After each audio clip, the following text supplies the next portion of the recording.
Assalamualaikum warahmatullahi wabarakatuh. Halo anak-anak, kembali lagi dengan pelajaran prakarya bersama Pak Fatah.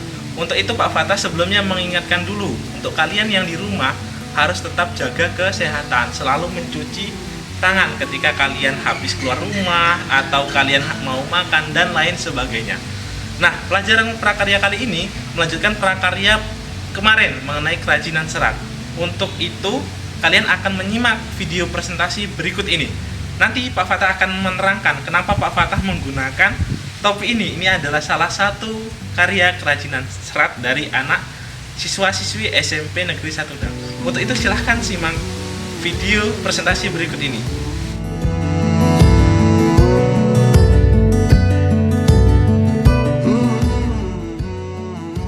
Oke anak-anak, kembali lagi dengan pelajaran prakarya. Kali ini kita akan melanjutkan dari pertemuan kemarin mengenai kerajinan serat. Sekarang pertemuan kedua oleh Pak Fatah. Next, tujuan pembelajaran kita pada hari ini yaitu mengetahui pengolahan bahan serat. Yang kedua, mengetahui proses produksi bahan serat. Yang ketiga, mengetahui syarat perancangan kerajinan. Sama yang keempat, mengetahui proses perancangan kerajinan. Dan yang terakhir yaitu mengetahui kemasan produk kerajinan serat. Oke anak-anak, langsung ke tujuan pembelajaran pertama yaitu pengolahan bahan serat. Nah, sebelum membuat produk kerajinan, tentunya kalian harus melakukan proses pengolahan terhadap bahan tekstil. Proses pengolahan masing-masing bahan tekstil secara umum sama. Pengolahan dapat dilakukan secara manual maupun dengan mesin anak-anak. Nah, langkah-langkahnya yaitu yang pertama, serat ini contohnya serat kapas. Nah, dilakukan pemintalan agar menjadi benang. Yang kedua, caranya gimana? Nah, ini penggulungan benang. Jadi setelah dipintal, maka dilakukan penggulungan menggunakan alat. Yang ketiga anak-anak, pencelupan warna. Setelah tadi penggulungan, setelah itu dikasih warna, mau warna apa benang tersebut. Nah, ketika sudah dicelupkan warna, setelah itu pasti dikeringkan agar benang itu jadi warnanya dan kering dan bisa digunakan. Nah, setelah itu proses penurunan benang menjadi kain. Nah, ini adalah proses pengolahan bahan serat yang dari kemarin dari alam diolah menjadi bahan yang siap untuk digunakan. Oke anak-anak, selanjutnya kita akan mempelajari tentang proses produksi bahan serat. Nah, ketika bahan yang tersebut tadi siap untuk diolah mudah menjadi benang, proses produksi bahan serat yang pertama bisa dengan cara menenun. Teknik menenun dapat digunakan untuk membuat produk kerajinan tapestri. Tapestri itu apa anak-anak? Ya, ini kerajinan dengan cara menenun. Nah, menenun menggunakan alat yang namanya spanram atau bingkai yang direntangkan benang-benang lungsi sebagai jalur jalannya benang tenun atau pakan. Nah, ini anak-anak bisa dilihat ya. Yang pertama dengan cara menenun, yang kedua dengan cara menjahit. Nah, ini bisa kita lihat baik menggunakan mesin jahit atau menggunakan secara manual, kan bisa kan. Nah, seperti itu anak-anak. Selanjutnya dengan cara mengikat. Nah, dengan cara mengikat ini kalian bisa menggunakan beberapa teknik pola warna diganti-ganti biar itu bagus anak-anak. Oke, nah ini proses produksi bahan serat.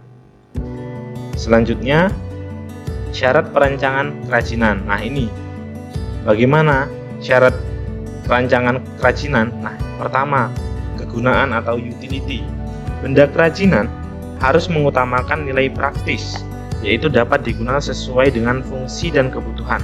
Contohnya apa yo anak-anak? Kegunaan. Nah, dibuat seperti kemarin, membuat sepatu, membuat sandal, terus membuat tas. Nah, kegunaannya kan jelas. Yang pertama syarat perencanaan kerajinan yaitu kegunaan atau utility. Yang kedua, kenyamanan atau comfortable. Nah, benda kerajinan harus menyenangkan dan memberi kenyamanan bagi pemakainya. Contohnya, kalau kalian membuat cangkir didesain dengan ada pegangannya, kan agar membuat nyaman. Oke, selanjutnya keluasan atau flexibility. Nah, benda kerajinan harus memiliki keserasian antara bentuk dan wujud benda dengan nilai guna.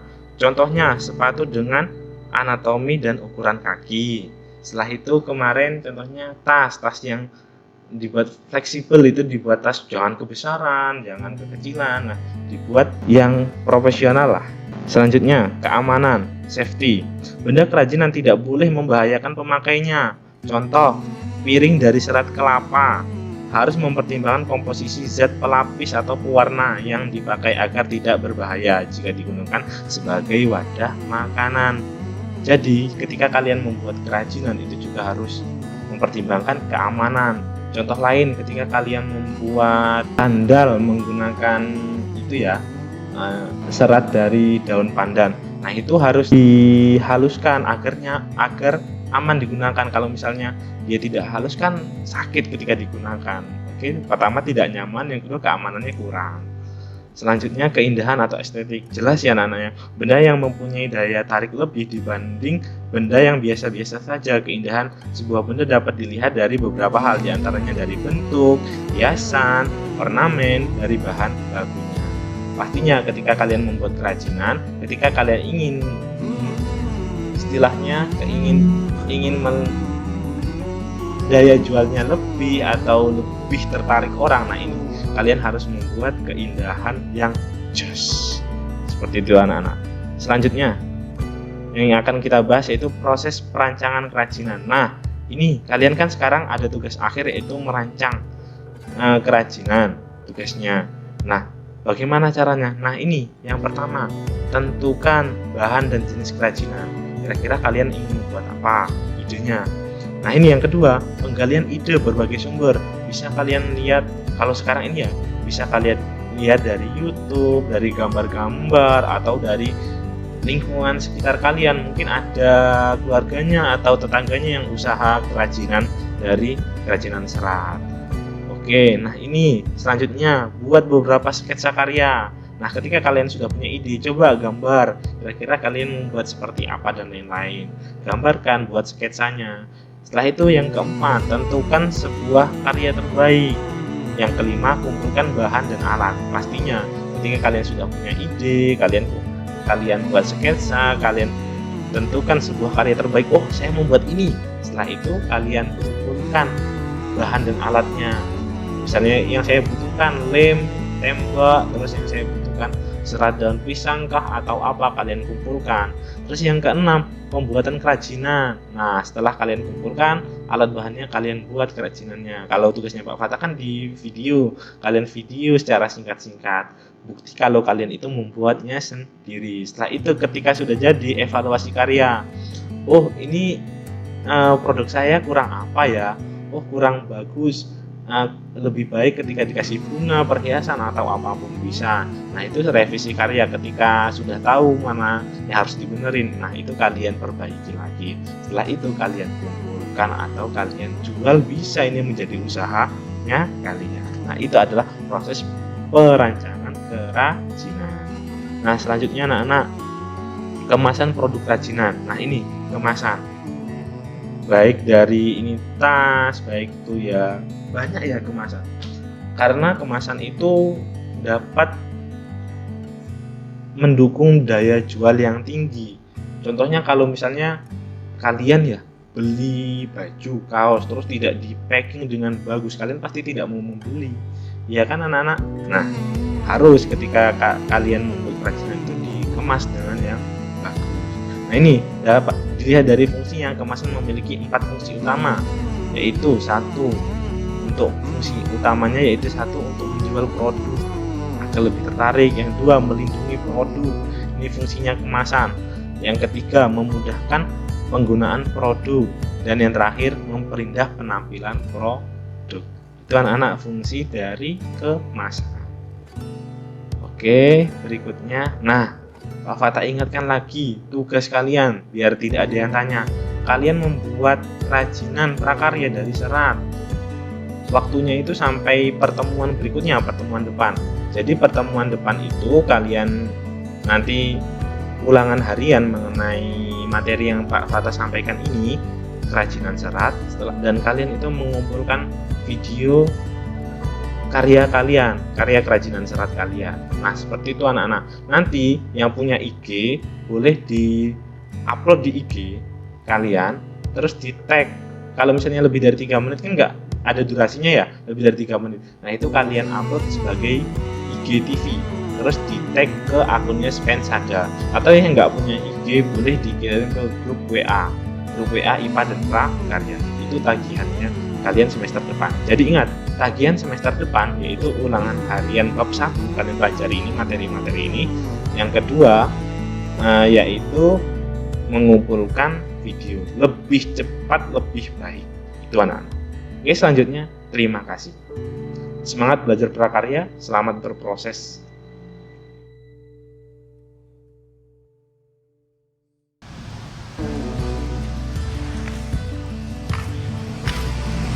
Anak-anak, kalian pasti tadi sudah melihat video presentasinya.